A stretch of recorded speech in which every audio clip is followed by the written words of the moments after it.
Olá, hoje a gente vai conversar sobre uma análise da plataforma Encher os Olhos que foca numa figura bem específica, Epafrodito. Ele é um personagem que, apesar de aparecer brevemente no Novo Testamento, deixa um exemplo muito forte de serviço, um tipo de grandeza que não está nos holofotes.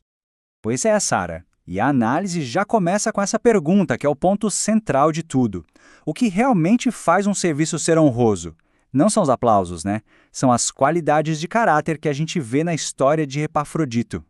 O ponto de partida do texto é justamente esse. Epafrodito é um herói improvável. A menção a ele na carta aos Filipenses é bem curta, mas, como o autor destaca, a profundidade do exemplo de fidelidade dele é enorme.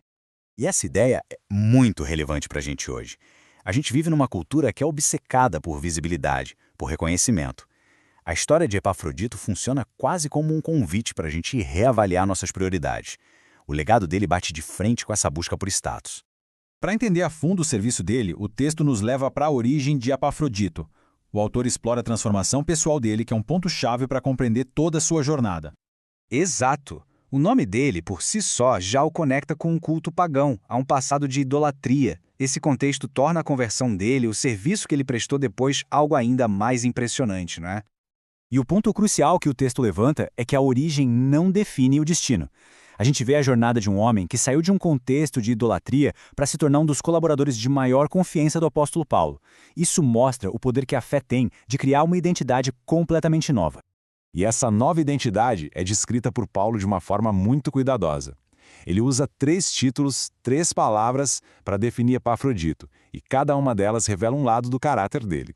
O primeiro título, irmão, não é só uma formalidade. Ele aponta para um amor fraternal de verdade, um cuidado genuíno que ele tinha pelos outros cristãos. Ele realmente os via como família. O segundo, cooperador, já mostra a parte ativa dele. Epafrodito não era um mero espectador na igreja, sabe? Ele estava ali engajado, trabalhando, lado a lado na missão de espalhar o evangelho. E por último, companheiro de lutas. Esse título é muito forte, porque ele ressalta a coragem de Epafrodito. Ele topava enfrentar os conflitos, as dificuldades e até a perseguição que vinham com a pregação. Ele não era de recuar diante do perigo.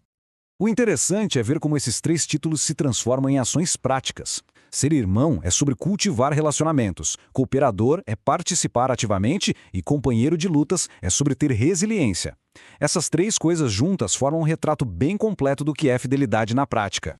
E essa fidelidade dele foi testada ao extremo. O autor nos leva agora para a missão mais desafiadora de Epafrodito, um momento em que o serviço dele o colocou literalmente à beira da morte.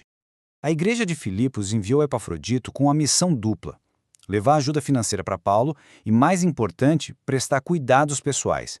Era uma missão de apoio direto num ambiente que era totalmente hostil. E é bom a gente entender esse contexto. As prisões romanas não tinham nada a ver com as de hoje. Não existia o Estado fornecendo comida. Os prisioneiros tinham que comprar a própria comida, roupa, tudo. Sem o apoio de gente como Epafrodito, a sobrevivência de Paulo seria quase impossível. E foi justamente nessa missão de cuidado que Epafrodito ficou tão doente que quase morreu. O texto bíblico sugere que a doença veio do estresse e das condições precárias, o que mostra o nível de sacrifício que ele estava disposto a fazer. Essa dedicação toda, quase fatal, nos leva a pensar sobre o legado que ele deixou. A análise destaca muito a importância de reconhecer e valorizar um serviço tão sacrificial, algo que o próprio apóstolo Paulo fez questão de frisar. A instrução de Paulo é direta. Ele pede que a igreja receba Epafrodito com alegria e que tenham em honra homens como ele. O critério para essa honra não era dinheiro ou posição social, mas sim o seu caráter sacrificial, a sua fidelidade. E tudo isso se traduz em ações bem práticas para a gente hoje. O exemplo de Epafrodito nos desafia a um serviço sacrificial, a sermos confiáveis com os recursos que temos e a entender que o chamado de Deus é maior que qualquer passado, como a gente viu na própria vida dele. E, para fechar, o material nos deixa com essa provocação. Epafrodito não estava buscando reconhecimento, mas o impacto dele foi enorme e duradouro. A questão que fica é essa: como que o serviço anônimo, aquele feito com fidelidade, pode ser, muitas vezes, a forma mais poderosa de transformar o mundo à nossa volta?